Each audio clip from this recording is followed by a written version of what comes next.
Alrighty, sorry about the late start. Uh, I didn't realize that I wasn't streaming already.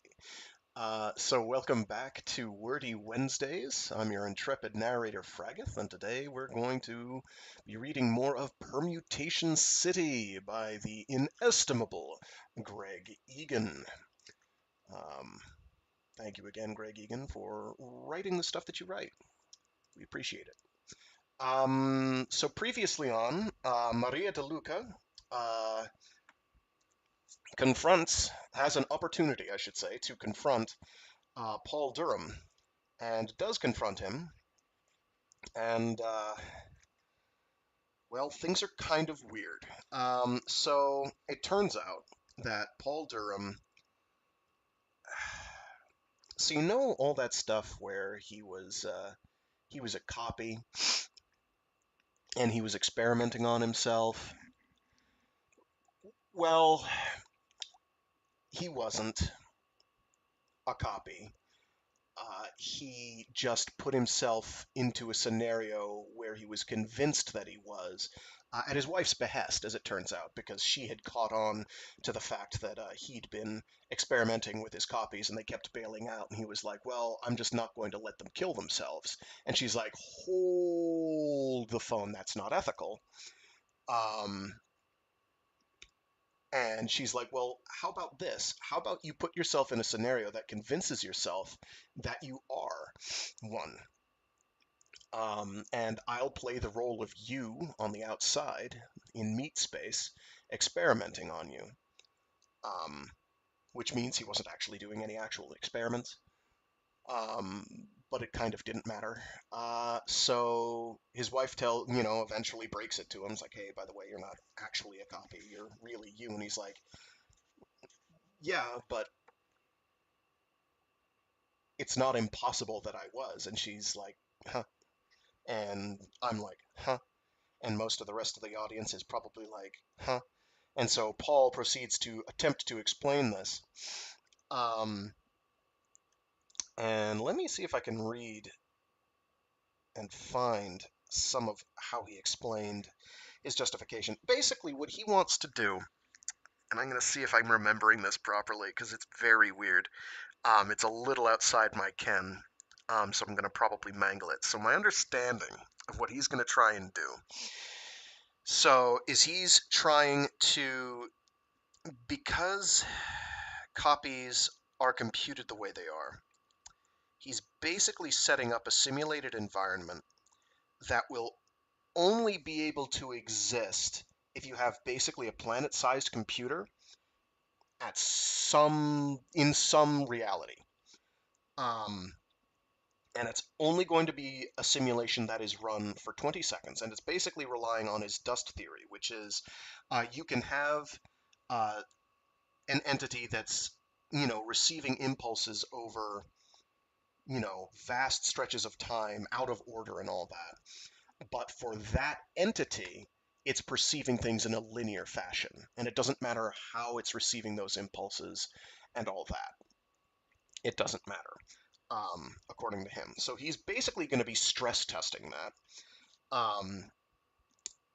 The problem is, I'm not really sure how what he's going to do is actually going to prove it. Um, how many pages am I going to have to read to cover what he's talking about?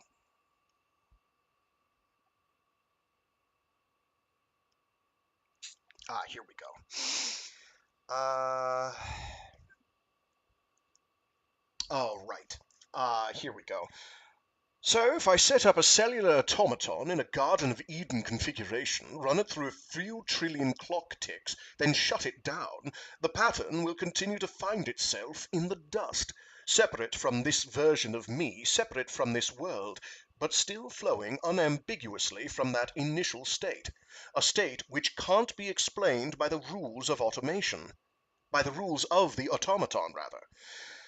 A state which must have been constructed in another world, exactly as I remember it. Because he's since gone through and made like 23 copies of himself, or gone through the experiment that makes him think he's a copy 23 times, and he still feels that he's possibly a copy, even though he's been to a shrink, and they're like, oh, by the way, you can't prove any of that. And he's like, yes, I know, I can't prove any of that. That's the problem. Which is why he's doing this. Anyway, he may or may not be completely bonkers. For all the people he's gotten $2 million out of and the hitchhikers, it's kind of immaterial. More on them later. More on what they're going to go through later, I guess. So things are decidedly interesting. I am going at some point to double check Greg Egan's website to make sure he's got some sort of an explanation for the ideas that went into this. In fact, let me do that right now, just so I know that he's got one. GregEgan.net, I think it is, right? Yeah, here we go.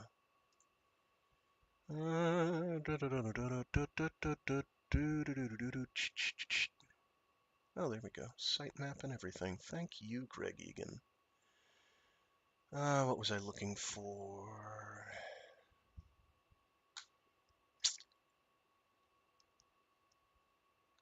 Permutation City. Beautiful. So he does have one. Dust Theory FAQ, which is relatively short. So we will read that at the end, then, his Dust Theory FAQ, and see if that makes any of this make any sense after the fact. But we're not going to do it now. We've got a fairly sizable chunk we're going to read through. I want to bang through the rest of this book post-haste so that we can move on to Absolution, because I know there's people who are champing at the bit. Chomping? It's one of the two. Champing or chomping. I've heard it as both, come to think of it. Anyway, there's people who want to hear Absolution by Jeff Vandermeer, the fourth novel in the Southern Reach / Area X series that just released this past October, I believe. I think it was October 12th of 2024. Anyway, without further ado, let's get crack-a-lackin'.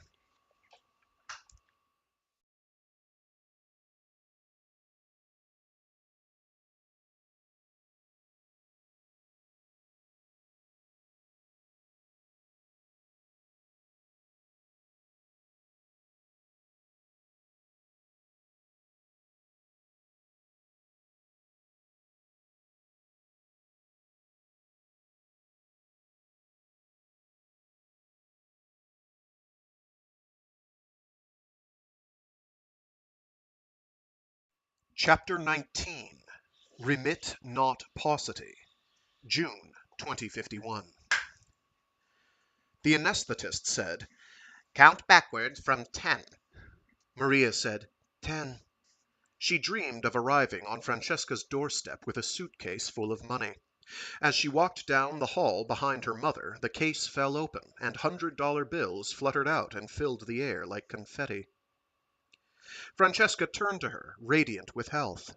She said tenderly, "You shouldn't have, my darling, but I understand. You can't take it with you." Maria laughed. "You can't take you with you." Her father was in the living room, dressed for his wedding day, although not as young. He beamed and held out his arms to Maria. His parents and Francesca's parents stood behind him, and as Maria approached, she saw from on high that behind her grandparents were cousins and aunts, great-grandparents and great-aunts, row after row of relatives and ancestors, stretching back into the depths of the house, laughing and chattering. The money had brought them all back to life. How could she have been so selfish as to think of denying them this grand reunion? Maria threaded her way through the crowd, greeting people she'd never known existed. Handsome, dark-eyed seventh cousins kissed her hand and whispered compliments in a beautiful dialect she didn't understand. Veiled windows in elegant black dress Veiled widows, oh my gosh. Veiled widows in elegant black dresses stood arm in arm with their resurrected husbands. Children weaved between the adults' legs, stealing food by the handful and cramming it into their mouths on the run. The clinic's neurologist turned out to be a distant relative. Maria cupped her hands to the woman's ear and shouted over the noise of the party, "Have I been scanned yet? Will my copy remember any of this?" The neurologist explained that the scan only captured memories laid down permanently as changes in synaptic strengths. The fleeting electrochemistry of this dream would be lost forever. She added cryptically, "Lost to whoever is not having it." Maria felt herself waking. Suddenly afraid that she might be the copy, she struggled to remain in the dream, as if she could force her way back through the crowd, back through the plot, and leave by a different exit. But the scene grew vague and unconvincing. She could feel the heavy presence of her waking body, her aching shoulders, her swollen tongue. She opened her eyes. She was alone in the Landau Clinic's cheerfully decorated recovery room. She'd been wheeled through for a patient's eye view before being given the anesthetic, so she'd know exactly what to expect. It took a few seconds for the truths of the dream to fade, though. Her father was dead. Her grandparents were dead. There'd been no grand reunion. There never would be. As for the copy, her scan file didn't even exist yet. The raw tomographic data would take hours to be processed into a high-resolution anatomical map. And she could still change her mind and keep the results out of Durham's hands altogether. He'd paid the clinic for the scan, but if she refused to hand over the file, there'd be nothing he could do about it. The recovery room was softly lit, lined with odorless blue and orange flowers. Maria closed her eyes.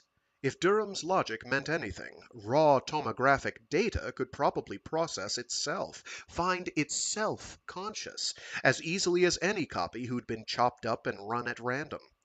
There was no need for a finished scan file. No need even to be scanned. The very same data surely existed, scattered about the universe, whether or not it was ever plucked from her brain and assembled in what she thought of as one place. In fact, if Durham was right, if the events he believed would take place in his TVC universe could find themselves in the dust, then those events would happen regardless. It could make no difference what anyone did in this world. The whole Garden of Eden project was superfluous. Every permutation of the dust which was capable of perceiving itself, making sense of itself, would do just that. And all she would have achieved by refusing to be scanned would have been to deny the Maria of that permutation. And all she would have achieved by refusing to be scanned would have been to deny the Maria of that permutation a history which seemed to overlap with her own particular life. While a third woman, in another world, another permutation, would have taken her place in that role.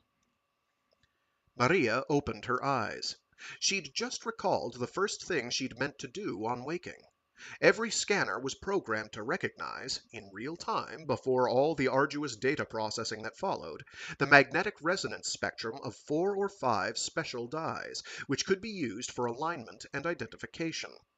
The scanning technician had obligingly loaned her a number 3 marker pen, and instructed the scanner to blind itself to that particular dye. She pulled her hands out from under the sheets. Her left palm still read, "You are not the copy." She licked her fingers and started rubbing the unnecessary words away.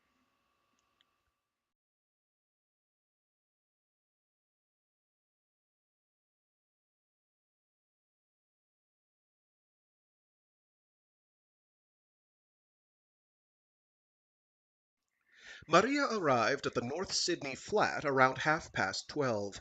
2 terminals were set up side by side on Durham's kitchen table. Other than that, the place was as bare as it had been the last time she'd called.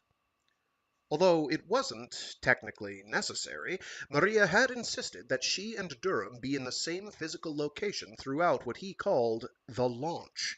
the running of the first moments of the TVC universe as software on a real computer, the act which would supposedly seed an independent, self-sustaining universe, taking up where the version relying on real-world hardware left off. At least this way she could monitor the keys he pressed and the words he spoke, without having to wonder if she was being shown what was really going on at that level. She had no idea what she was guarding against. But Durham was a highly intelligent man with some very strange beliefs, and she had no reason to feel confident that he'd revealed the full extent of his delusions. His clients had confirmed part of his story, and they would have had the resources to check much more of it than she had. But Durham might still have lied to them about what was going on inside his head. She wanted to trust him, she wanted to believe that she'd finally reached the truth, but it was hard to put any limits on how wrong she might yet be. She felt she'd known him too long to seriously fear for her physical safety, but the possibility remained that everything she thought she'd understood about the man would turn out, once again, to have been utterly misconceived. If he came away from the kitchen sink brandishing a carving knife, calmly announcing his intention to sacrifice her to the spirit of the new moon, she'd have no right to feel betrayed or surprised.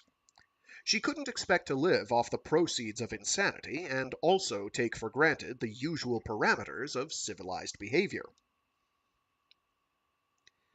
The flesh and blood Durham was only half the problem. Once the program simulating a TVC cellular automaton was started, the plan was that neither she nor Durham would intervene at all. Any external tinkering would violate the automaton's rules, the fundamental laws of the new universe, making a mockery of the whole endeavor. Only Durham's copy, being run on the simulated TVC computers, could act in harmony with those laws. They would always have the option of aborting the project, pulling the plug, but in every other respect, the copy would be in control. Of course, aborting the simulation if something went wrong would not, in Durham's eyes, prevent the spawning of an independent universe beyond their control, but it might leave them with enough unspent computer time for a second attempt. With her hands tied once the universe was running, her only way to influence what did or didn't happen was through the Garden of Eden configuration, which included all the programs the TVC lattice would initially run. Maria had written part of this internal launch software herself. Durham had written, or commissioned, the rest, but she'd checked it all personally. And she'd built in a safeguard. All the copies but Durham's would be blocked from running until the TVC processors had solved a suitably intractable mathematical equation. Maria had estimated that the world's combined computing resources couldn't have cracked the problem in under a decade. $30 million worth, minus overheads, wouldn't come close. That was no obstacle in the eyes of Durham and his followers. The ever-growing resources of the burgeoning TVC universe would make light work of it, solving the equation within a week or two of the launch. But short of any such universe coming into existence, and so long as the test wasn't circumvented, there was no chance of a second Maria Deluca or anyone else waking. It was her guarantee that there'd be no virtual Jonestown, just one lone prophet flickering in and out of existence. Durham made instant coffee. Maria surveyed the Spartan room. She said, "This isn't good enough, you know. We should have 200 people wearing headsets and a giant screen taking up an entire wall, like one of the old NASA missions."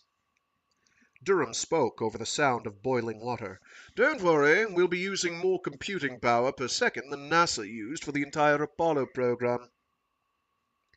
Computing power. One more thing to worry about. Maria logged on to the Quips exchange. The rate was up slightly since she'd last checked, but so far there was no sign of what she dreaded.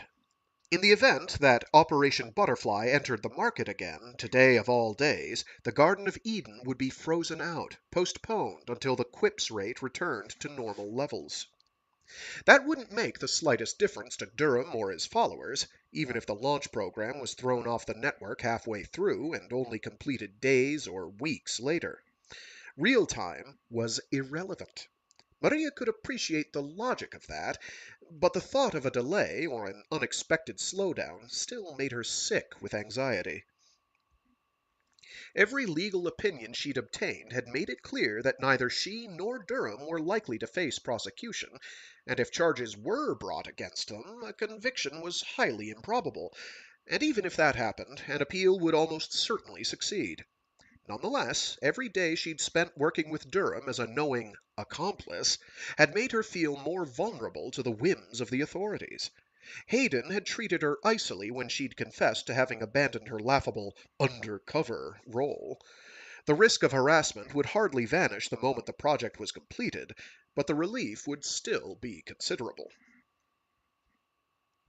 She was beginning to regret having honored her promise not to try to record Durham's client's statements assuring her they were fully informed participants in the scheme. The authenticated messages she'd viewed, on public terminals, might not have been the equivalent of human testimony, but having them stored away on a chip somewhere would have made her feel a lot more secure. Regardless of the legal status of the copies, she couldn't imagine being prosecuted for fraud if she could show that the de facto victims of the crime knew exactly what they were paying for. Durham set her coffee down on the table. Maria mumbled thanks as he sat beside her. He said, "No last-minute qualms. You can still back out if you want to." She kept her eyes on the screen, the flickering pie chart of the Quips exchange. "Don't tempt me." As if she'd seriously consider blowing her one real chance to have Francesca scanned, after all the work, all the anxiety, for no better reason than a laughable, microscopic fear that this artificial universe might actually blossom into self-contained existence. Durham's terminal beeped. Maria glanced at his screen. A message box said, "Priority communication." She looked away as he viewed the text. "Speaking of last-minute qualms, Rieman's changed his mind. He wants in." Maria said irritably, "Well, tell him he's too late. Tell him he's missed the boat." She wasn't serious. From what she knew of the project's finances, Durham had been set to barely break even by the end of the day. The price of one more ticket would transform his fortunes completely. He said, "Relax. It will take half an hour at most to fit him in, and his fee will cover much more than the increase in data. We'll be able to run the whole launch a bit longer." Maria had to pause to let that sink in. Then she said, "You're going to spend most of 2 million euros on stretching out something that—" Durham smiled. "The what? That would have worked anyway?" "That you believe would have worked anyway." "The longer I get to see my copy observing the TVC universe, the happier I'll be. I don't know what it will take to anchor the automaton rules, but if 10 watertight experiments sounds good, then 11 sounds better." Maria pushed her chair back and walked away from her terminal. Durham tapped at his keyboard, first invoking the programs which would recompute the Garden of Eden configuration to include the new passenger and his luggage, then directing the windfall from Riemann straight into the project's JSN account. She said, "What's wrong with you? 2 million euros is more than $2 million. You could have lived on that for the rest of your life." Durham kept typing, passing Riemann's documents through a series of legal checks. "I'll get by." "Give it to charity, then." Durham frowned, but said patiently, "I gather that Thomas Riemann gives generously to famine relief and crop research every year. He chose to spend this money on a place in my sanctuary. It's hardly my role to channel his funds into whatever you or I decide is the worthiest cause." He glanced at her and added, mock solemnly, "That's called fraud, Miss Deluca. You can go to prison for that." Maria was unmoved. "You could have kept something for yourself, for this life, this world. I don't imagine any of your clients expected you to do all this for nothing." Durham finished at the terminal and turned to her. "I don't expect you to understand. You treat the whole project as a joke, and that's fine, but you can hardly expect me to run it on that basis."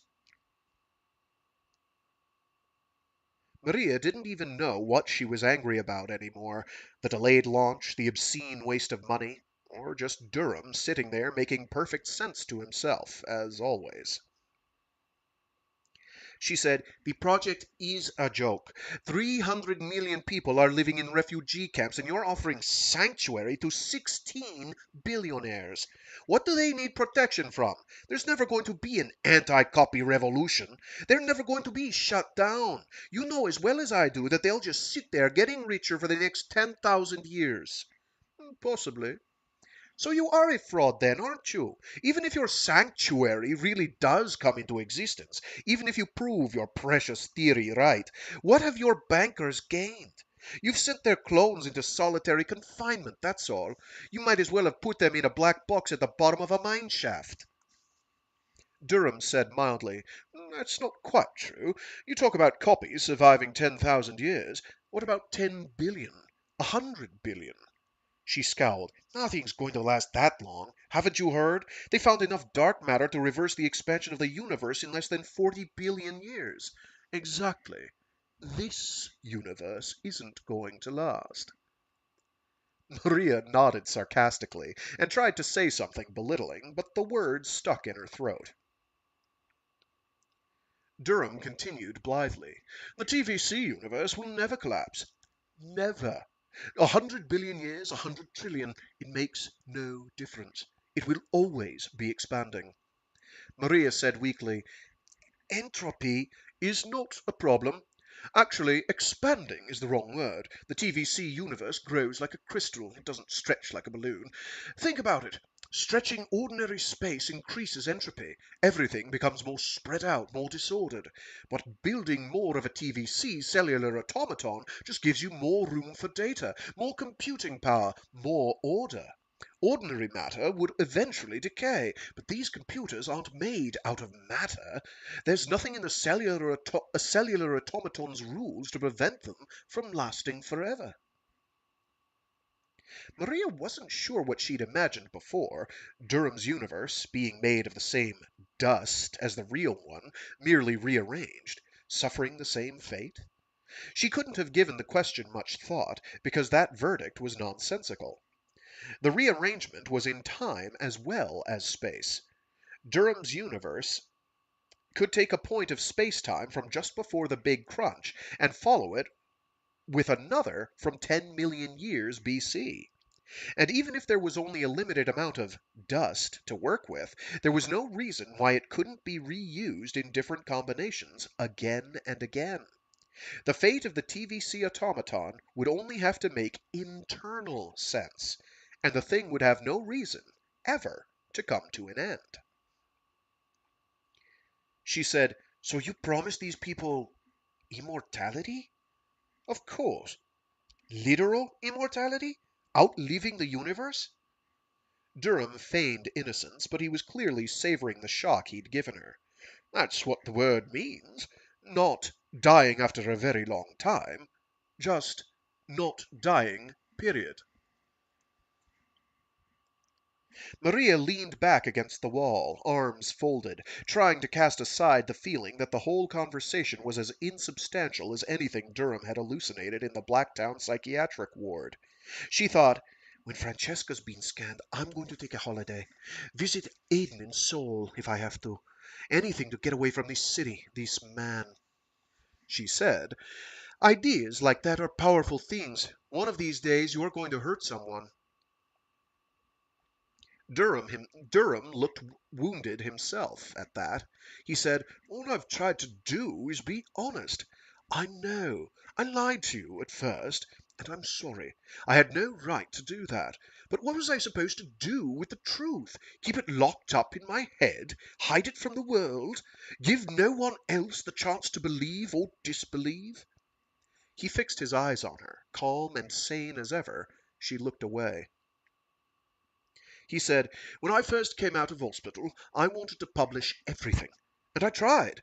But nobody reputable was interested, and publishing in the junk science journals would have been nothing but an admission that it was all bullshit.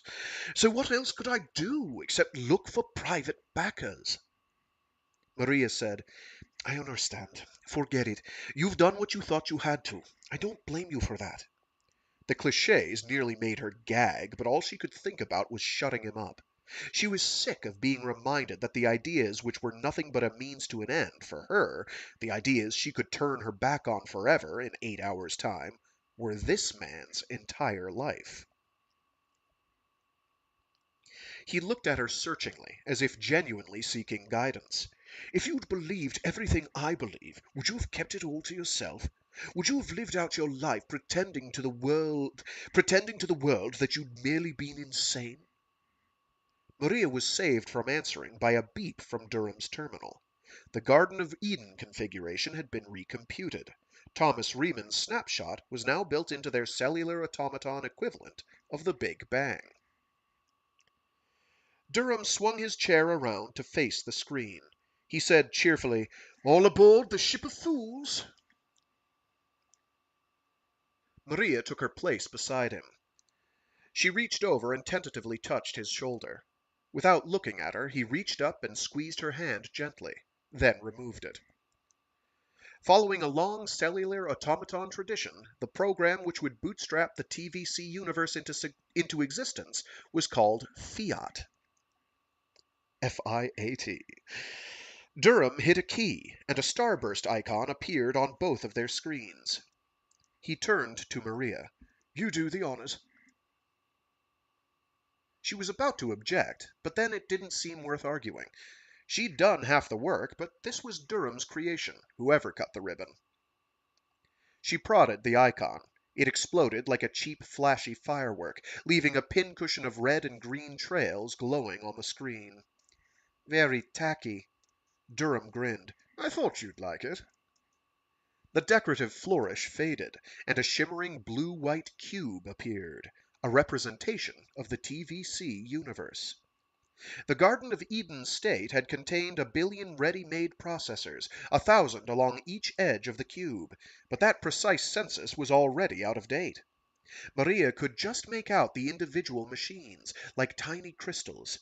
Each speck comprised 60,000,000 automaton cells, not counting the memory array, which stretched into the 3 extra dimensions, hidden in this view. The data pre-loaded into most of the processors was measured in terabytes. Scan files, libraries, databases, the seed for planet Lambert, and its sun, and its 3 barren sibling planets. Everything had been assembled, if not on one physical computer, the TVC automaton was probably spread over 15 or 20 processor clusters, at least as one logical whole, one pattern. Durham reduced the clock rate until the blue-white shimmer slowed to a stroboscopic flickering, then a steady alternation of distinct colors. The outermost processors were building copies of themselves. In this view, blue coded for complete, working processors, and white coded for half-finished machines. Each layer of blue grew a layer of white, which abruptly turned blue, and so on. The skin of this universe came with instructions to build one more layer exactly like itself, including a copy of the same instructions, and then wait for further commands to be passed out from the hub. Durham zoomed in by a factor of 200, slowed down the clock rate further, and then changed the representation to show individual automaton cells as color-coded symbols. The processors were transformed from featureless blue or white boxes into elaborate, multicolored 3-dimensional mazes, rectilinear filigree alive with sparks of light. In the throes of reproduction, each processor could be seen sprouting hundreds of pairs of fine red and green construction wires, which grew straight out into the surrounding empty space, until they all reached the same predetermined length, abruptly turned a tight 180 degrees, and then started growing back in the opposite direction. Glowing with elaborate moving striations, the wires zigzagged back and forth between the surface of the mother computer and an unmarked boundary plane, until between them they'd filled the region completely, like some strange electronic silk weaving itself into a solid cocoon. In close-up, the wires resolved into long lines of cells marked with arrowheads, some rendered in the brighter hues which represented activated states. Glowing stripes built from the binary code of bright and dim moved down the wire from arrow to arrow. the data of the blueprint for the daughter machine being shuffled out from the central memory. With the clock rate slowed still further, the process could be followed in detail. Wherever a pulse of brightness reached the end of a construction wire, the transparent vacuum of the null state was transformed into an embryonic cell, shown as a nondescript gray cube. Subsequent data told the new cell what to become, each pulse or absence of a pulse converting it into a slightly more specialized transition state, zeroing in on the particular final state required. The construction wires grew out from the mother computer using this principle, extending themselves by building more of themselves at their tips. Having filled the entire region which the daughter machine would occupy, they then worked backward, retracting one step at a time, unweaving their zigzag cocoon, and leaving behind whatever the blueprint required. The whole process looked grotesquely inefficient. Sorry. The whole process looked grotesquely inefficient. Far more time was spent on extending and retracting the wires themselves than on creating the cells of the daughter machine, but it kept the rules of the automaton as simple as possible. Durham said, "This all looks fine to me. Okay to proceed?" "Sure." Maria had grown mesmerized. She'd forgotten her urgency, forgotten herself. "Crank it up." At any speed where they could keep track of events at the level of individual processors, let alone individual cells, nothing useful would ever get done. Durham let the clock rate revert to the maximum they could afford, and the grid became a blur. In contrast, the next stage would be painfully slow. Durham made coffee and sandwiches. All the overheads of running a copy on a system of computers which was, itself, a simulation, added up to a slowdown of about 250. More than 4 real-time minutes to a subjective second. There was no question of two-way communication. The TVC universe was hermetic. No data which hadn't been present from the outset could affect it in any way, but they could still spy on what was happening. Every hour they could witness another 14 seconds of what the copy of Durham had done. Maria spot-checked at other levels, starting with the software running directly on the TVC grid. The machine language of the TVC computers was about as arcane and ridiculous as that of any hypothetical Turing machine, six-dimensional or not, but it had been simple enough to construct a metaprogrammer to write, and rigorously validate, a program which allowed them to simulate conventional modern computers. So the processor clusters in Tokyo or Dallas or Seoul were simulating a cellular automaton containing a lattice of bizarre immaterial computers, which in turn were simulating the logic, if not the physics, of the processor clusters themselves. From there on up, everything happened in exactly the same way as it did on a real machine, only much more slowly. Maria munched cheese and lettuce between thick slices of white bread. It was a Tuesday afternoon. Most of the flats around them were silent, and the street below was lifeless.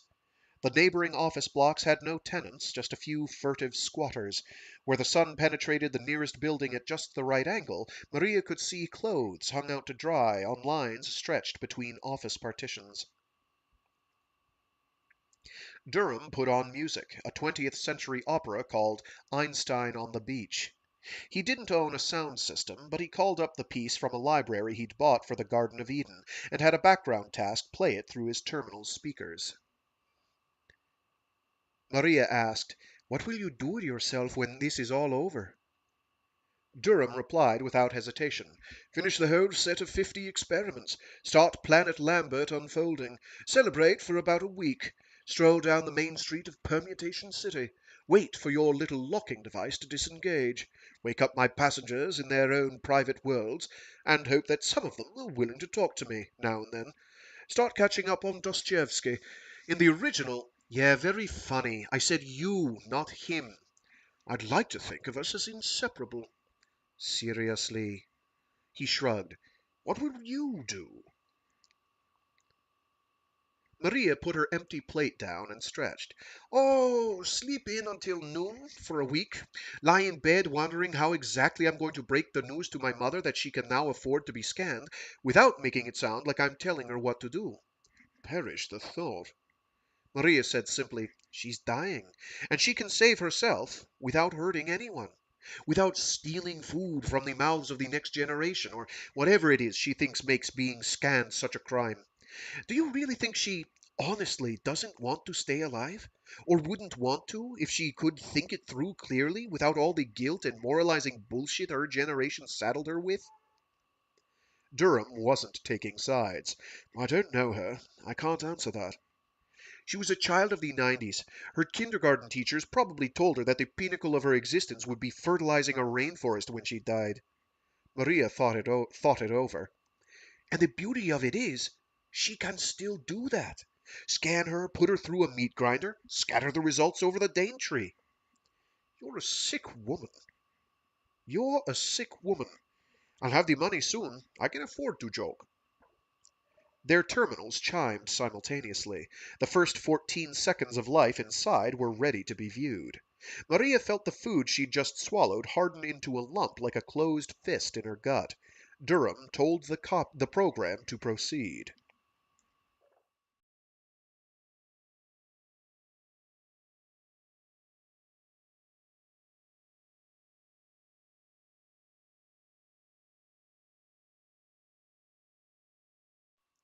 The copy sat in a simple, stylized control room surrounded by floating interface windows.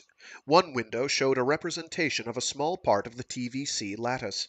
The copy couldn't take the same god's eye view of the lattice as they had. The software they'd used could only function on a level right outside his universe.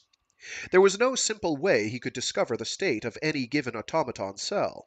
Instead, a system of construction and sensor wires, all joined to specialized processors, had been built around a small region in the center of the lattice. Durham had christened this apparatus the Chamber. What went on deep inside the chamber could be deduced, indirectly, from the data which ended up flowing down the sensor wires. It wasn't as complicated as working out what had happened in a particle accelerator collision based on the information registered by surrounding detectors, but the principle was the same, and so was the purpose. The copy had to conduct experiments to test his own fundamental laws of physics, the TVC automaton's rules. And the simulated modern computers running his VR environment had a simulated link to the chamber, like the real world computers linked to any real world accelerator. I will now not be saying the chamber like that. The copy said, setting up the first experiment. He deftly typed a series of code letters on his keyboard. Durham had rehearsed the whole thing before his scan until he could perform each of 50 experiments in 10 seconds flat, but Maria was still astonished that the copy, who had woken abruptly to find himself seated in the control room without any preliminaries, any chance to grow accustomed to his identity and his fate, had had the presence of mind to leap straight into the task. She'd entertained visions of this first version of Durham to wake inside a computer, finally realizing that the other 23 times were nothing at all like the real experience, and telling his original about it in no uncertain terms. But there didn't seem to be much chance of that. The copy just sat there typing as if his life depended on it. The experimental setups could have been automated. The checking of the results could have been automated too. The copy could have spent 2 minutes sitting and watching a flashing green sign which said, "Everything is just what you would have expected. Don't worry about the messy details." There was no such thing as a set of perceptions for the copy which could prove that he inhabited a cellular automaton which obeyed all the rules which he hoped were being obeyed. It was all down to Occam's razor in the end, and hoping that the simplest explanation for perceiving a display showing the correct results was that the correct results were actually occurring. Maria stared into the screen over the copy's shoulder at the interface window within. When he typed the last code letter, the assembly of cells he'd constructed in the chamber became unstable and started creating new cells in the surrounding vacuum, setting off a cascade which eventually impinged on the sensor wires. Disconcertingly, the copy watched both a simulation, on his own terms, of what ought to be happening in the chamber, and then a moment later a reconstruction of the actual events based on the sensor data.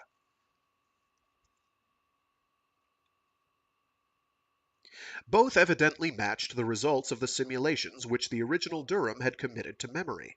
The copy clapped his hands together loudly in obvious jubilation, bellowed something incoherent, then said, "Setting up the sec—" Maria was becoming giddy with all the levels of reality they were transecting, but she was determined to appear as blasé as ever. She said, "What did you do? Wake him up with a brain full of amphetamines?" Durham replied in the same spirit, "No, he's high on life. If you've only got 2 minutes of it, you might as well enjoy it." They waited, passing the time checking software more or less at random, displaying everything from firing patterns in the copy's model brain to statistics on the performance of the TVC computers. Intuitively, the elaborate hierarchy of simulations within simulations seemed vulnerable, unstable, every level multiplying the potential for disaster. But if the setup resembled a house of cards, it was a simulated house of cards, perfectly balanced in a universe free of vibrations and breezes. Maria was satisfied that the architecture at every level was flawless, so long as the level beneath held up. It would take a glitch in the real-world hardware to bring the whole thing tumbling down. That was rare, though not impossible. They viewed the second installment of the copy at work, then took a coffee break. Einstein on the Beach was still playing, repetitive and hypnotic. Maria couldn't relax. She was too wired on caffeine and nervous energy. She was relieved that everything was running smoothly. No software problems, no Operation Butterfly, no sign of either version of Durham going weird on her. At the same time, there was something deeply unsettling about the prospect of the whole thing unwinding, exactly as predicted, for the next 6 hours, and then simply coming to an end. She'd have the money for Francesca then, and that justified everything. But the absolute futility of what they were doing still kept striking her anew, in between bouts of worrying over such absurdities as whether or not she could have made a better job of A. hydrophila's response to dehydration. Durham would let her publish all the Autoverse work, so that hadn't been a complete waste of time, and she could keep on refining it for as long as she liked before unleashing it on the skeptics, but she could already imagine the bizarre regret she'd feel because the improvements had come too late to be incorporated into the genuine Planet Lambert, the one they were currently flushing down a multi-million-dollar drain. She said, "It's a pity none of your passengers' originals have bodies. Having paid for all this, they should be here, watching." Durham agreed. "Some of them may be here in spirit. I've granted them all the same viewing access to the simulation that we have, and their auditors will receive a verified log of everything, proof that they got what they paid for. But you're right. This isn't much of a celebration. You should be clinking glasses and sharing caviar with the others." She laughed, offended. "Others? I'm not one of your victims. I'm just the confidence artist's accomplice, remember? And I'm not here to celebrate. I'm only here to make sure your doppelganger doesn't hotwire the software and wake me up." Durham was amused. "Why would he try to wake you so soon? Do you think he's going to become unbearably lonely in the space of 2 minutes?" "I have no idea what he might do, or why. That's the whole problem. He's just as fucked up as you are." Durham said nothing. Maria wished she could take back the words. What was the point of needling him and mocking him again and again? Did she think she could ever bring him down to earth? It was all a matter of pride. She couldn't let a second go by without reminding him that she hadn't been seduced by his ideas. Computer junkie, artificial life freak, she still had her feet planted firmly in the real world. His vision of an Autoverse biosphere had impressed her, when she'd thought he'd understood that it could never be anything but a thought experiment. And all the work he'd done on the TVC universe was ingenious. However ultimately pointless it was. In a way, she even admired his stubborn refusal to give in to common sense and accept his delusions for what they were. She just couldn't bear the thought that he harbored the faintest hope that he'd persuaded her to take the dust hypothesis seriously. At 3 minutes past 10, the money ran out. All but enough to pay for the final tidying up. The TVC automaton was shut down between clock ticks. The processors and memory which had been allocated to the massive simulation were freed for other users. The memory, as always, wiped to uniform zeros first for the sake of security.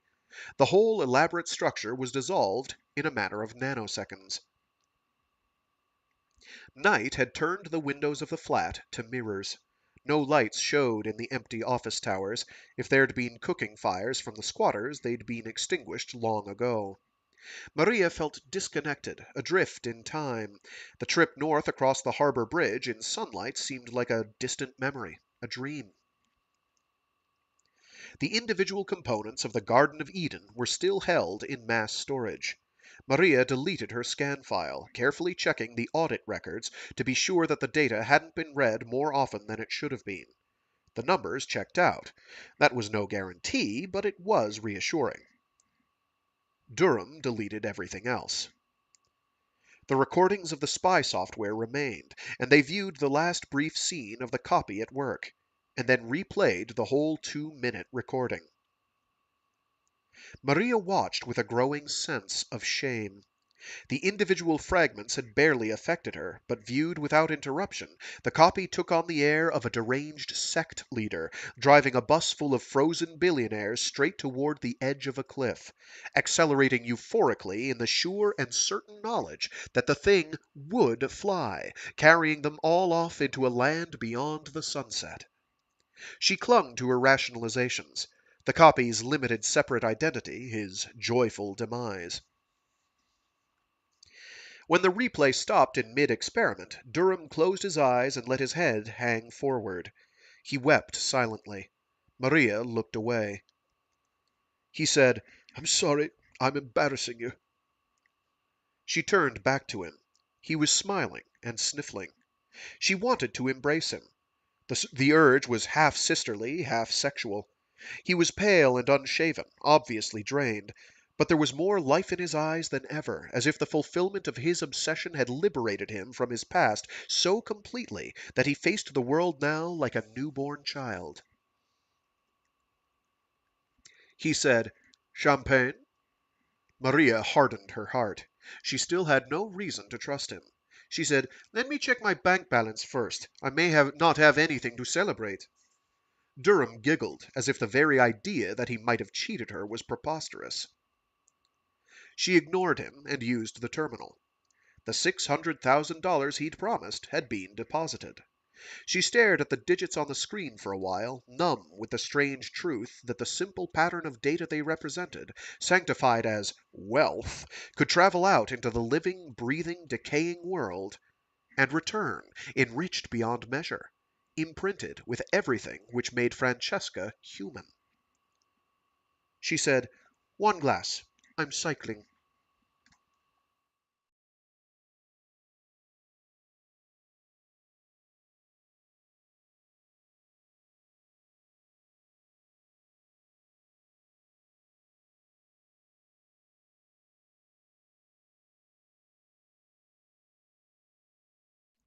They emptied the bottle.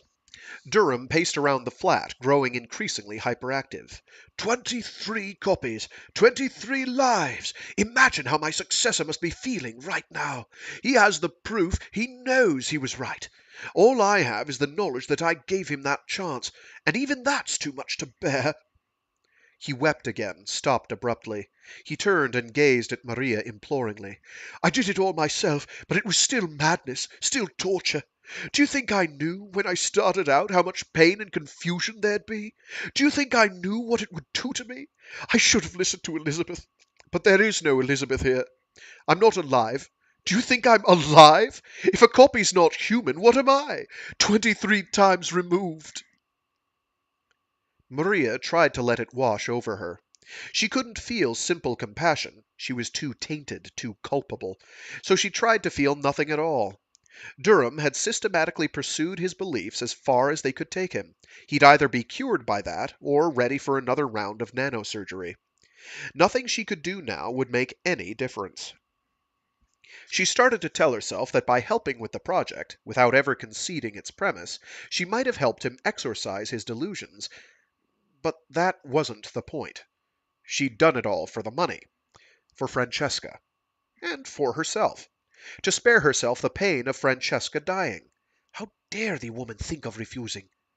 Copies, like funerals, were for the benefit of the survivors. Durham suddenly went quiet. He sat down beside her, disheveled and contrite. She wasn't sure if he'd become sober or just moved on to a new phase. It was half past 2. The opera had finished playing hours ago. The flat silent. He said, "I've been ranting. I'm sorry."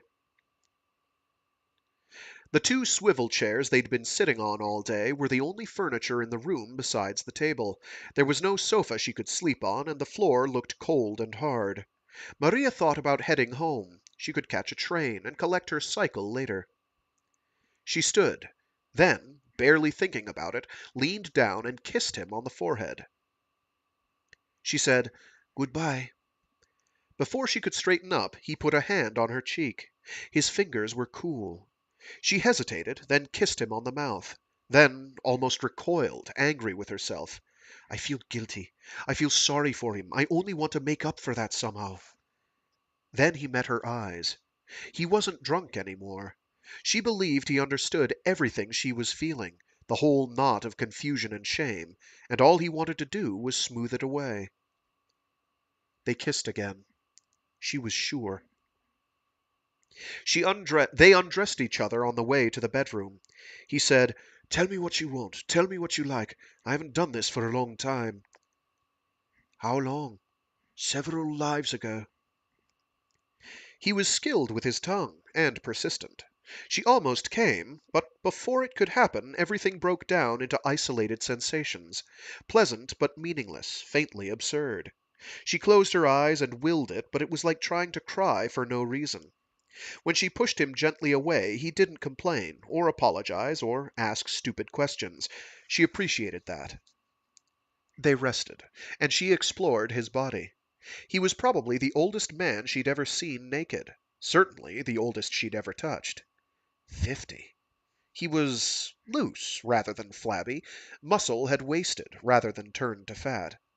It was almost impossible to imagine Aidan, 24 years old and hard as a statue, ever succumbing to the same process.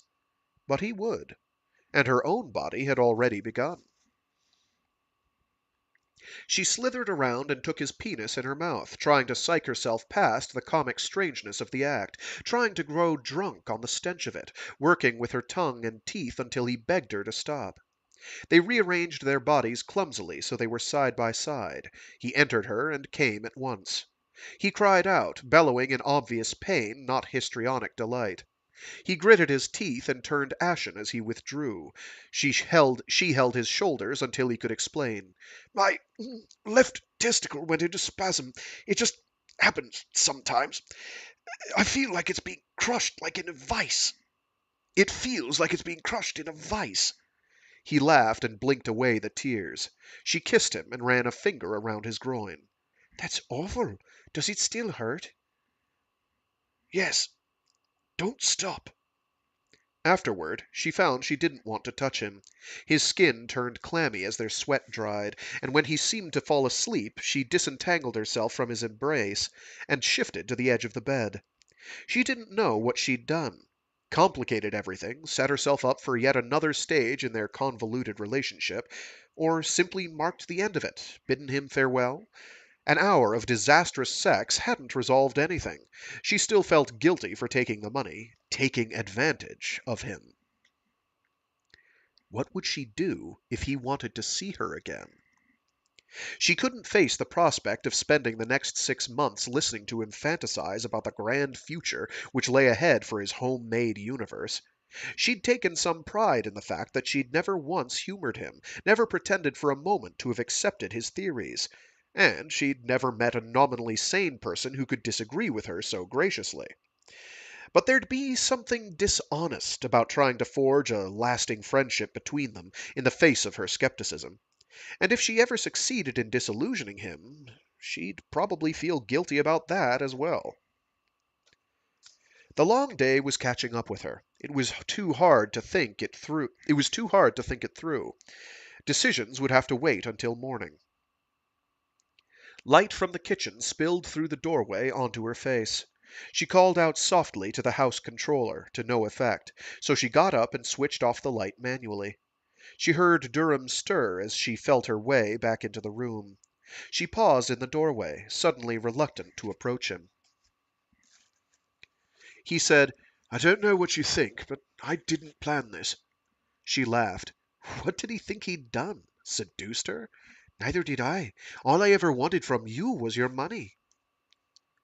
He was silent for a moment, but she could see his eyes and teeth flashing in the dark, and he seemed to be smiling. He said, "That's all right. All I wanted from you was your soul."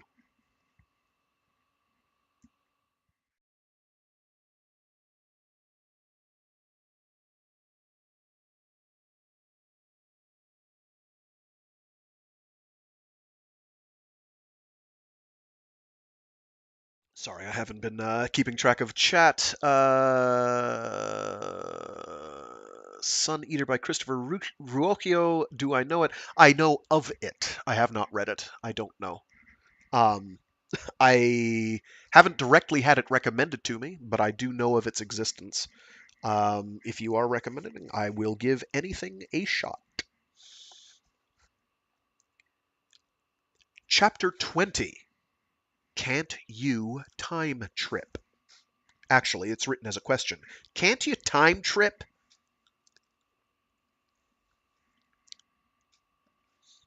Resting between descents, Pierre looked up and finally realized what had been puzzling him. The clouds above the skyscraper were motionless, not merely stationary with respect to the ground, but frozen in every detail. The wispiest tendrils at the edges, presumably vulnerable to the slightest breeze, remained undisturbed for as long as he studied them. The shape of every cloud seemed flawlessly natural, but all the dynamism implicit in the wind-wrought forms compelling at a glance was pure illusion. Nothing in the sky was changing. For a moment he was simply bemused by this whimsical detail. Then he remembered why he'd chosen it. Kate had vanished. She'd lied. She hadn't cloned herself at all. She'd moved to Carter's City, leaving no other version behind. Leaving him, or half of him, alone. The revelation didn't bother him. On the skyscraper, nothing ever did. He clung to the wall, recuperating happily, and marveled at what he'd done to heal the pain. Back in cloud time, before he'd always been descending. He'd set up the environment as usual, the city, the sky, the building, but frozen the clouds, as much to simplify things as to serve as a convenient reminder. Then he'd mapped out a series of cues for memory and mood changes over 15 subjective minutes. He'd merely sketched the progression like a naive musician humming a melody to a transcriber. The software he'd used had computed the actual sequence of brain states. Moment would follow moment naturally.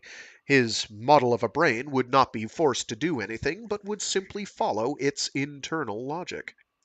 By fine-tuning that logic in advance and loading the right memories, the desired sequence of mental events would unfold, from A to B to C to A.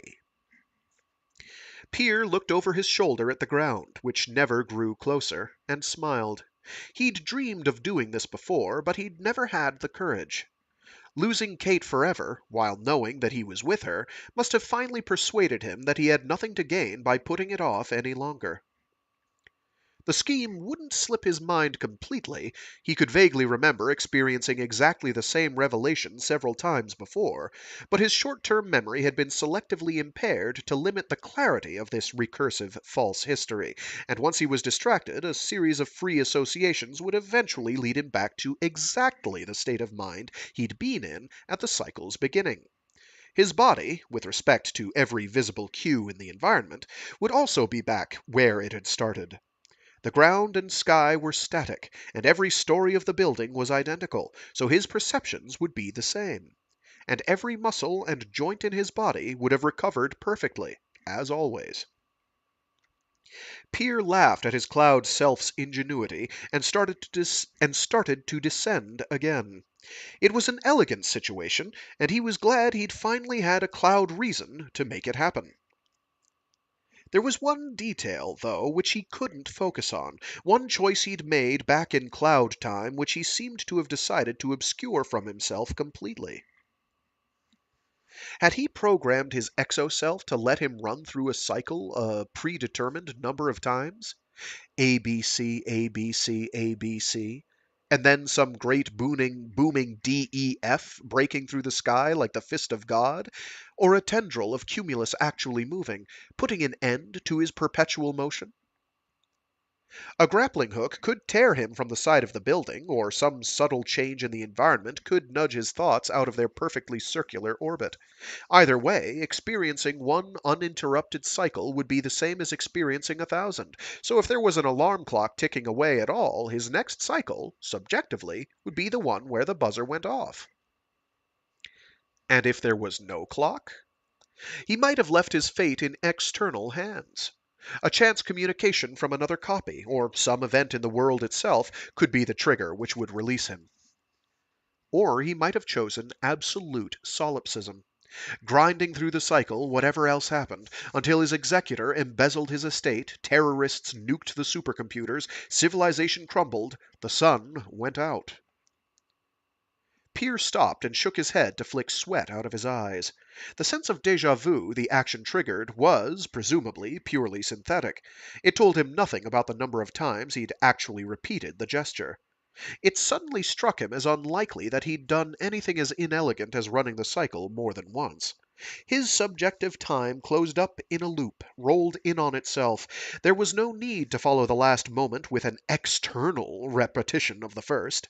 Whatever happened, externally, afterward, in quotes,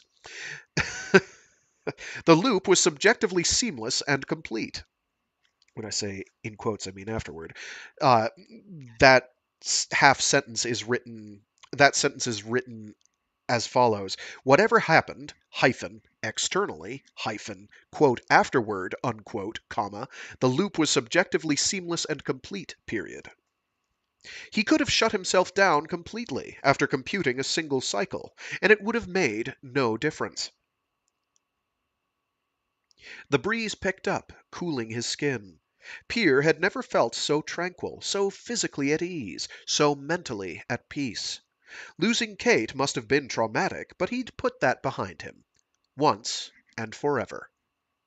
He continued his descent. Poor Peer. Poor, uh, copy Peer in tangible meat space. Peer. I mean, he's not physically a human being, he's a copy.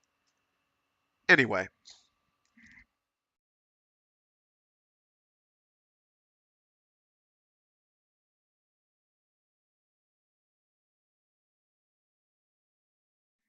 Chapter 21 Remit Not Paucity, June 2051. Maria woke up from a dream of giving birth. A midwife had urged her, "Keep pushing! Keep pushing!" She'd screamed through gritted teeth, but done as she was told. The child had turned out to be nothing but a blood-stained statue, carved from smooth, dark wood. Her head was throbbing. The room was in darkness. She'd taken off her wristwatch, but she doubted that she'd been asleep for long.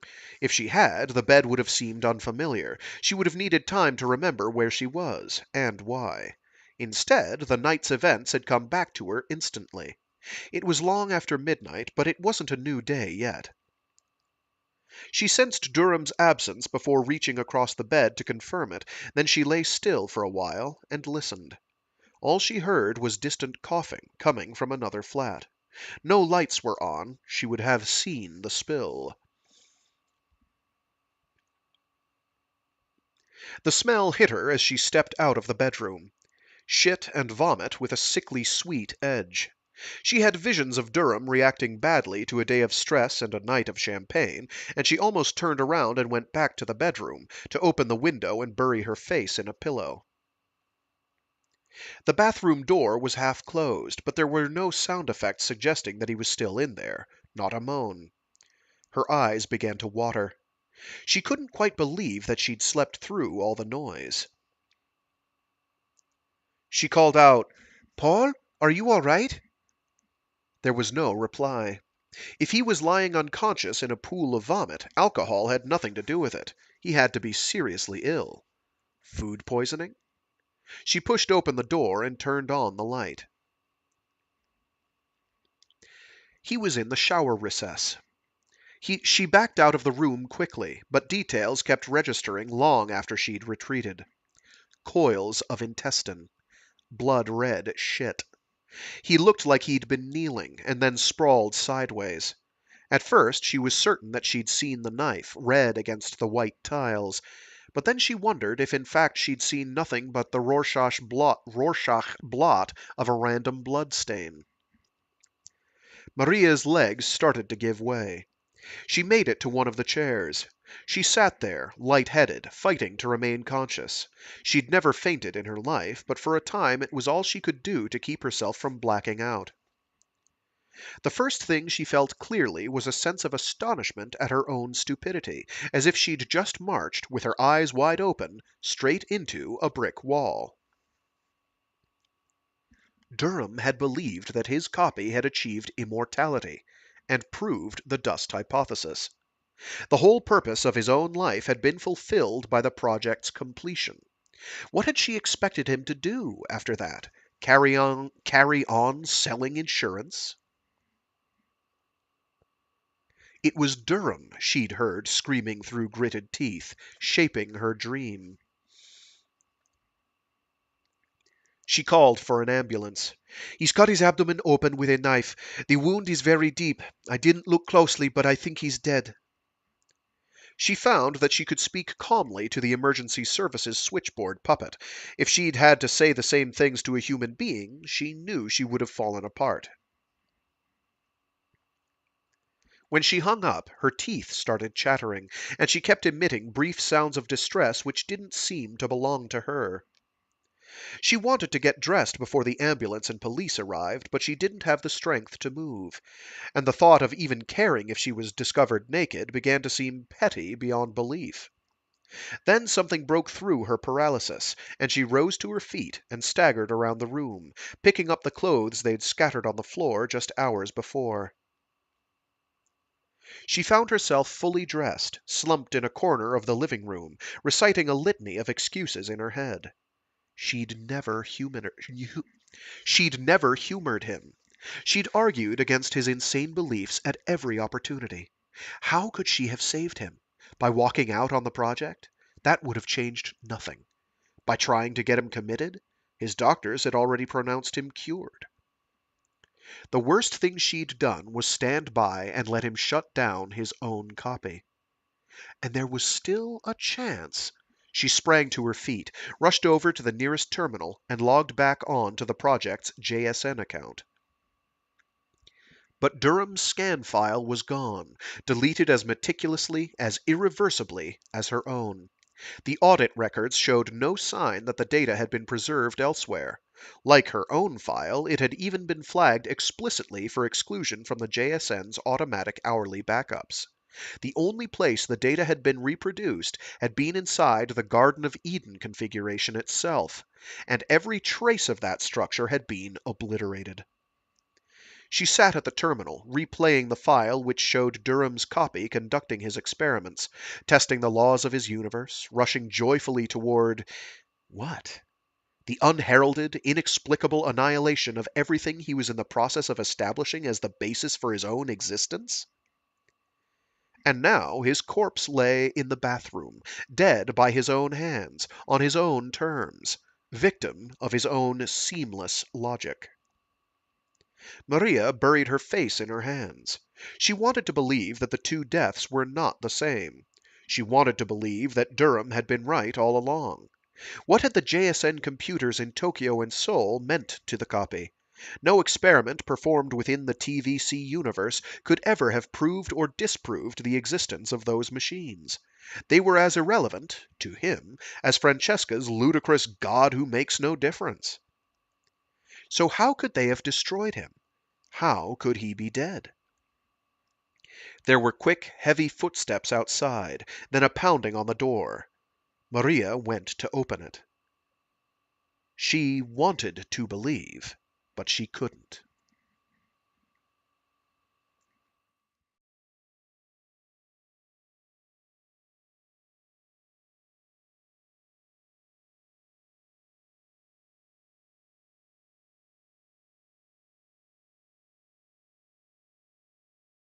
Chapter 22.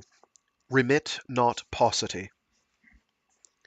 Thomas prepared himself to witness a death. The flesh and blood Riemann was the man who'd killed Anna, not the copy who'd inherited the killer's memories. And the flesh and blood Riemann should have had the opportunity to reflect on that before dying.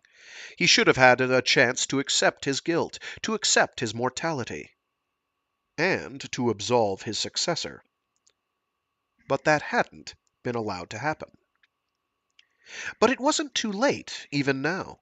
The software clone could still do it for him, believing itself to be flesh and blood, revealing what the mortal human self would have done if only it had known that it was dying.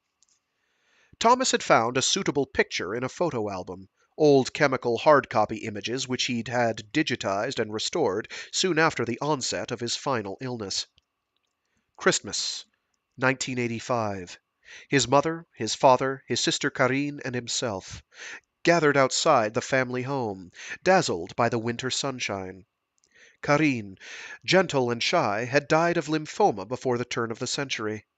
His parents had both survived into their 90s, showing every sign of achieving immortality by sheer force of will, but they'd died before scanning technology was perfected, having scorned Thomas's suggestion of cryonic preservation. "I have no intention," his father had explained curtly, "of doing to myself what nouveau riche Americans have done to their pets."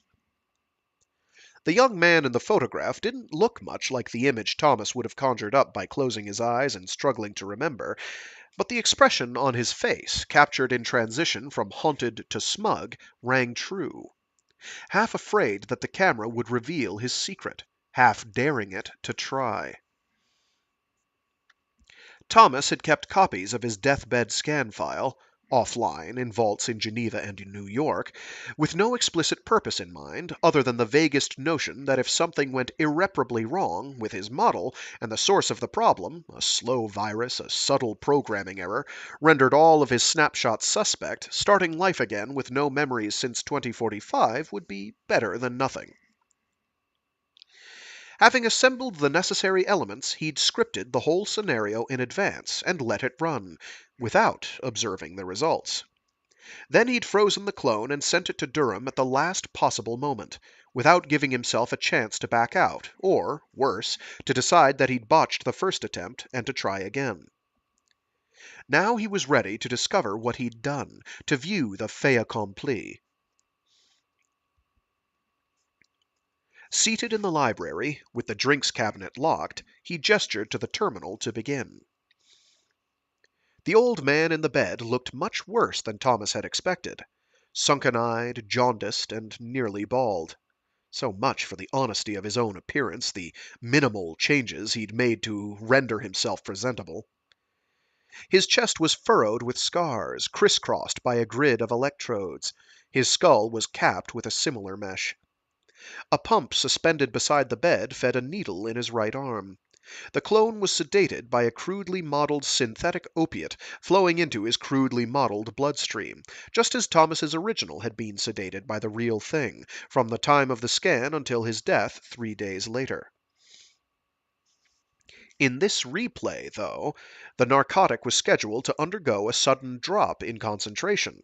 For no physically plausible reason, but none was required. A graph in a corner of the screen plotted the decline.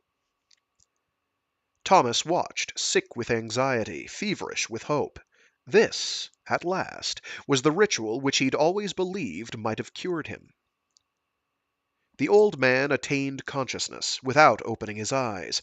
The EEG waveforms meant nothing to Thomas, but the software monitoring the simulation had flagged the event with a subtitle. Further text followed. The anesthetic still hasn't taken. Can't they get anything right? Garbled verbalization. The scan can't be over. I can't be the copy yet. The copy will wake with a clear head, seated in the library, pre-modified to feel no disorientation. So why am I awake? The old man opened his eyes. Thomas shouted, "Freeze!" He was sweating and nauseous, but he made no move to banish the unnecessary symptoms. He wanted catharsis, didn't he?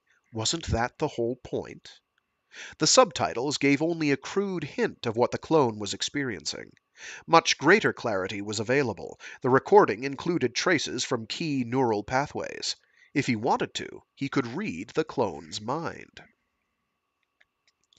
He said, "Let me know what he's thinking, what he's going through." Nothing happened. He clenched his fists and whispered, "Restart." The library vanished. He was flat on his back in the hospital bed, staring up at the ceiling, dazed. He looked down and saw the cluster of monitors beside him, the wires on his chest. The motion of his eyes and head was wrong, intelligible but distressingly out of sync with his intentions. He felt fearful and disoriented. But he wasn't sure how much of that was his own reaction and how much belonged to the clone. Thomas shook his own head in panic, and the library, and his body, returned. He stopped the playback and reconsidered. He could break free any time he wanted to. He was only an observer. There was nothing to fear. Fighting down a sense of suffocation, he closed his eyes and surrendered to the recording.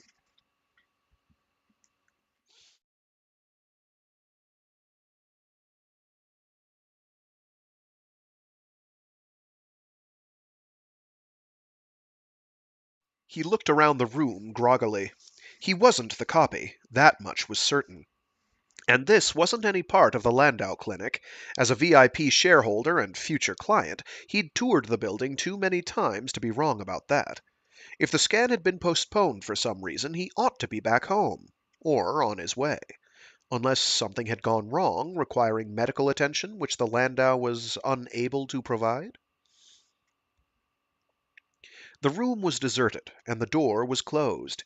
He called out hoarsely, "Nurse!" He was too weak to shout. The room controller replied, "No staff are available to attend to you at present. Can I be of assistance?" "Can you tell me where I am?" "You're in room 307 of Valhalla." Valhalla? He knew he'd done business with the place, but he couldn't remember why. The room controller said helpfully, "Valhalla is the Health Dynamics Corporation of America's Frankfurt hospice." His bowels loosened with fright. They were already empty. Thomas squirmed in sympathy, but kept himself from breaking free. Valhalla was the meat rack he'd hired to take care of his comatose body until it expired, after the scan, with the legal minimum of medical attention, with no heroic measures to prolong life. He had been scanned, but they'd fucked up. They'd let him wake. It was a shock, but he came to terms with it rapidly. There was no reason to panic. He'd be out of here and scanned again in 6 hours flat, and whoever was responsible would be out on the streets even faster. He tried to raise himself into a sitting position, but he was too dizzy from the lingering effects of the drug infusion to coordinate the action. He slumped back onto the pillows, caught his breath, and forced himself to speak calmly. I want to talk with the director. I'm sorry, the director is not available. Then the most senior member of the staff you can find. No staff are available to attend to you at present. Sweat trickled into his eyes. There was no point screaming about lawsuits to this machine. In fact, it might be prudent not to scream about lawsuits to anyone. A place like this would be perfectly capable of responding by simply drugging him back into a coma. What he needed to do was to let someone outside know about the situation. He said, I'd like to make a phone call. Can you connect me to the net? I'd have no authority to do that. I can give you an account number linked to my voice print and authorize you to charge me for the service. I have no authority to accept your account number. Then make a call reversing all charges to Rudolf Dieterl of Dieterl, Hollingworth und Partners. I have no authority to make such a call. He laughed, disbelieving. Are you physically capable of connecting me to the net at all? I have no authority to disclose my technical specifications. Any insult would have been a waste of breath. He lifted his head and surveyed the room. There was no furniture, no drawers, no table, no visitor's chair.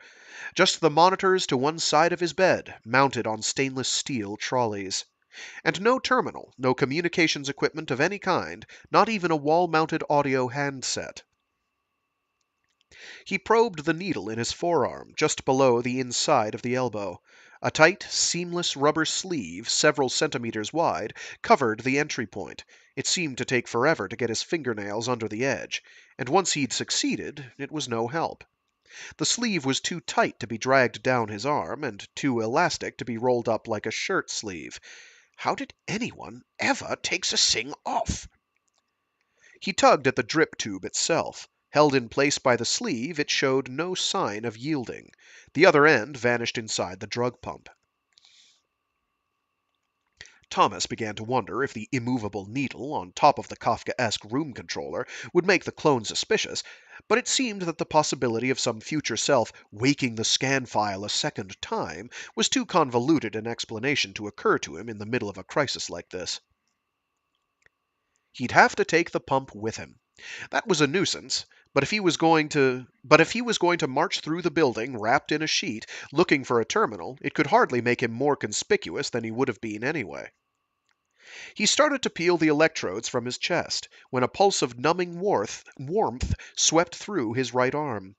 The pump beeped twice. He turned to see a green LED glowing brightly in the middle of the box, a light he hadn't noticed before. The wave of paralysis spread out from his shoulder before he could react. Crimp the tube? He tried to roll himself out of the bed, but if his body responded at all, he couldn't feel it. His eyes fluttered closed. He struggled to remain conscious, and succeeded. The script guaranteed the clone several minutes of lucidity, which had nothing to do with the opiate's true pharmacological effects. There'd be a computer log of his EEG. Someone would be alerted soon to the fact that he'd been awake. I misread the commas there, my apologies. Someone would be alerted soon to the fact that he'd been awake, and they'd understand that the only humane thing to do would be to revive him. But someone should have been alerted the moment he woke. It was far more likely that he'd be left to die. Thomas felt ill. This was sadistic, insane. It was too late for squeamishness, though. Everything he was witnessing had already happened. His body was numb, but his mind was crystalline. Without the blur of visceral distractions, his fear seemed purer, sharper than anything he'd ever experienced. He tried to dredge up the familiar, comforting truths. The copy would survive. It would live his life for him.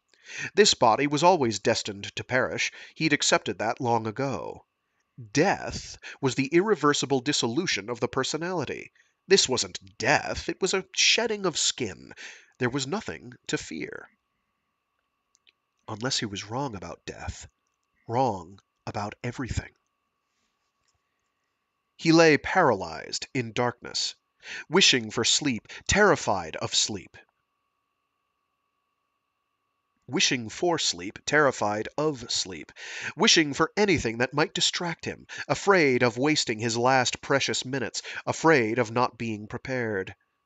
Prepared? What could that mean? Extinction required no preparation. He wasn't making any deathbed pleas to a god he'd stopped believing in at the age of 12. He wasn't about to cast aside 70 years of freedom and sanity to return to his infantile faith. Approach the kingdom of heaven as a child, or you won't get in? That very line was one which had helped him see through the crude mechanics of entrapment. The translation was all too obvious, even to a child. This bullshit would insult any adult's intelligence, but swallow it anyway, or you'll burn forever. He was still afraid, though. The hooks had gone in deep. The irony was, he had finally come to his senses and abandoned the whole insane idea of having himself woken intentionally. To confront his mortality, to purge his copy of guilt. What a fucking pathetic joke that would have been. Sorry, pathetic fucking joke. Sorry, I got my word order wrong. What a pathetic fucking joke that would have been. And now the supposed beneficiary of the fatuous gesture would never even know that it had happened. Anyway, by accident. The blackness in his skull seemed to open out, an invisible view expanding into an invisible vista. Any sense of being in the hospice bed, merely numb and sightless, was gone now. He was lost on a plane of darkness. What could he have told the copy, anyway? The miserable truth? I'm dying in fear. I killed Anna for no reason but selfishness and cowardice. And now, in spite of everything, I'm still afraid that there might be an afterlife. A God. Judgment. I've regressed far enough to start wondering if every childish superstition I ever held might yet turn out to be true, but not far enough to embrace the possibility of repentance. Or some anodyne lie? I'm dying in peace. I've found forgiveness. I've laid all my ghosts to rest. And now you're free. And you're free now to live your own life. The sins of the father will not be visited upon the son. Would that have worked? Would that have helped? Some formula as inane as the voodoo of confession, as glib as the dying words of some tortured soul finding Hollywood redemption? He felt himself moving across the darkness. No tunnels of light, no light at all. Sedative dreams, not near-death hallucinations. Death was hours or days away. By then he'd surely be comatose again. One small mercy. He waited. No revelations, no insights, no lightning bolts of blinding faith. Just blackness and uncertainty and fear.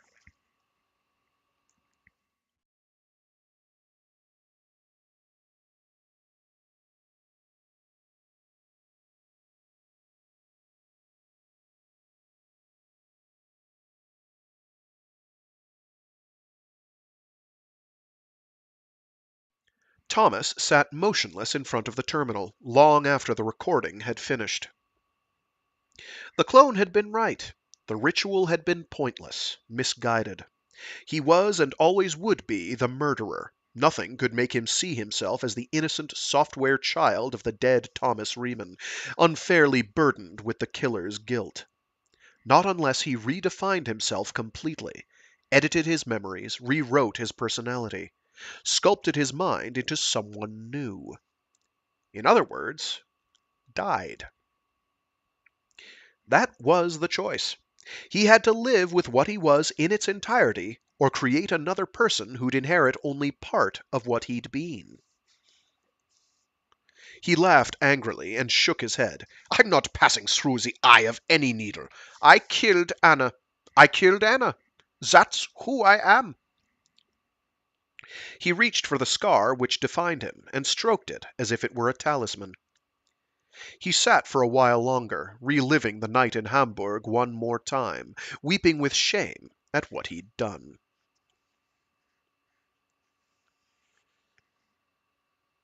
Then he unlocked the drinks cabinet and proceeded to make himself confident and optimistic. The ritual had been pointless, but if nothing else, it had rid him of the delusion that it might have been otherwise.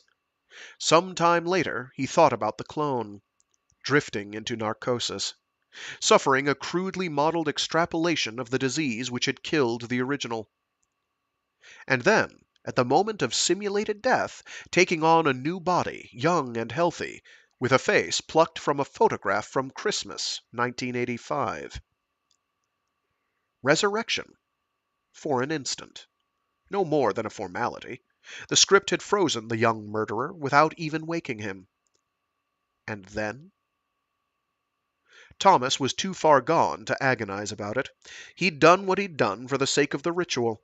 He'd delivered the clone into Durham's hands, to grant it, like the flesh and blood it believed itself to be, the remote chance of another life, in a world beyond death, unknowable. And if the whole thing had been a mistake, there was no way, now, to undo it.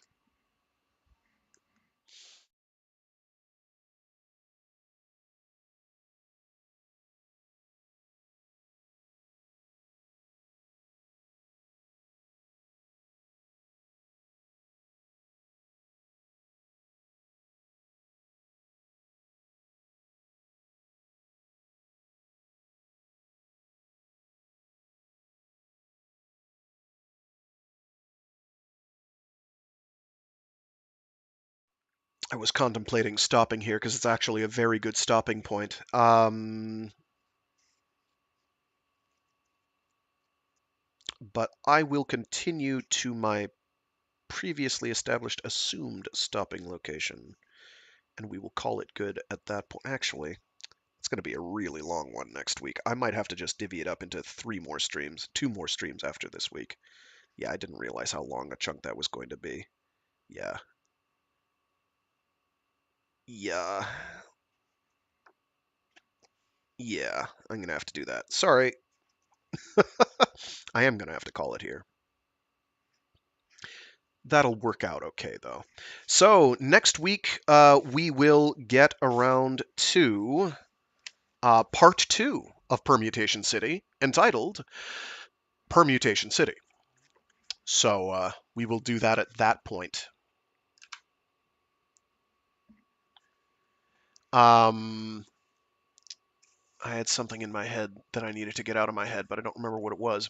I'm going to be trying to do my own. I've been remiss for the last year or two, or 3, or 4, last several years, in making my own recordings of what I'm doing at the time of doing it, and instead have done the lazy thing of just using a YouTube downloader to download the outputs after the fact. So the problem that this has is if I do have any technical issues when doing this, I'll have technical issues. This week went smoothly, fortunately, it seems. We'll find out. Anyway, things are weird. Things got real dark there very quickly. Uh, but now we get to see what's on the other side, I guess.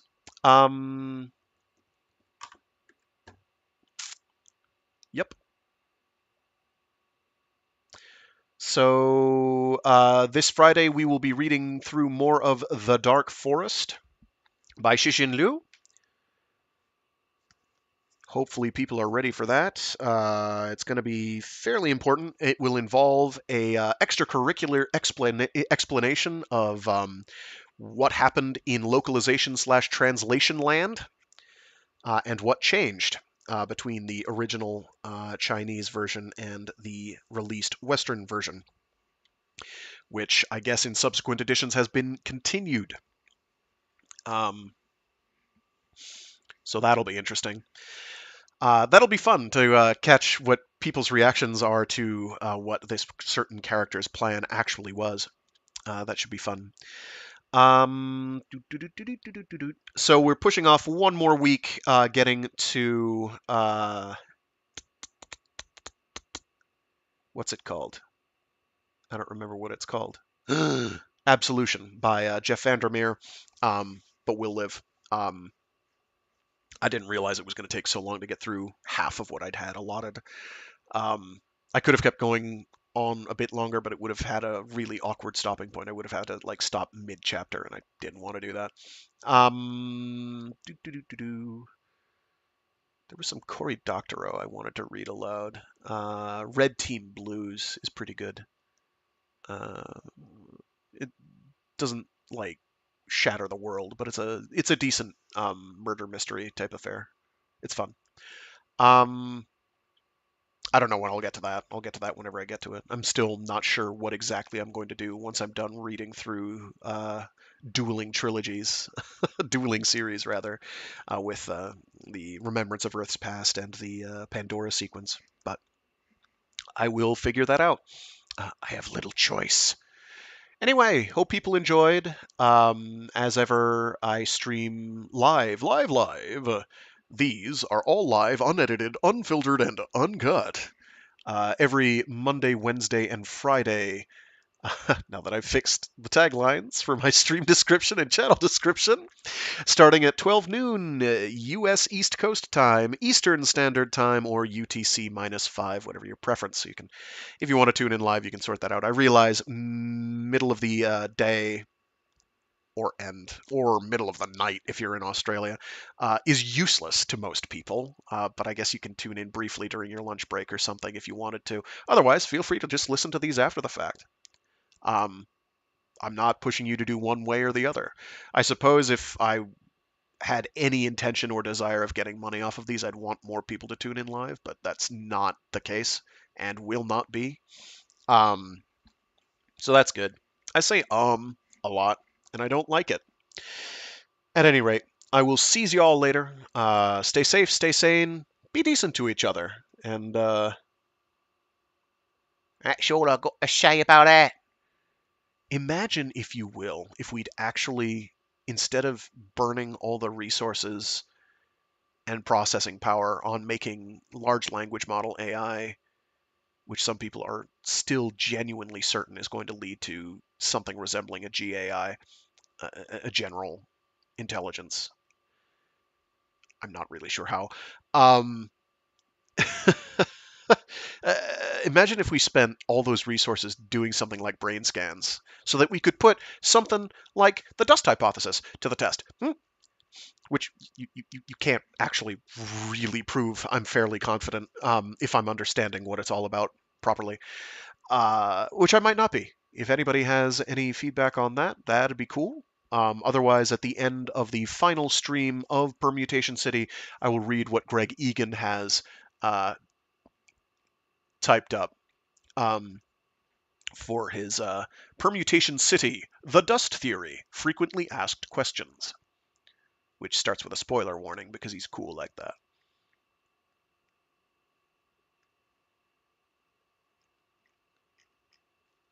So, and he has some examples of further reading, which I suppose I could include as well. I'm not going to read those because that'll take me days. Probably. Anyway, with that, toodaloo. Have a good one.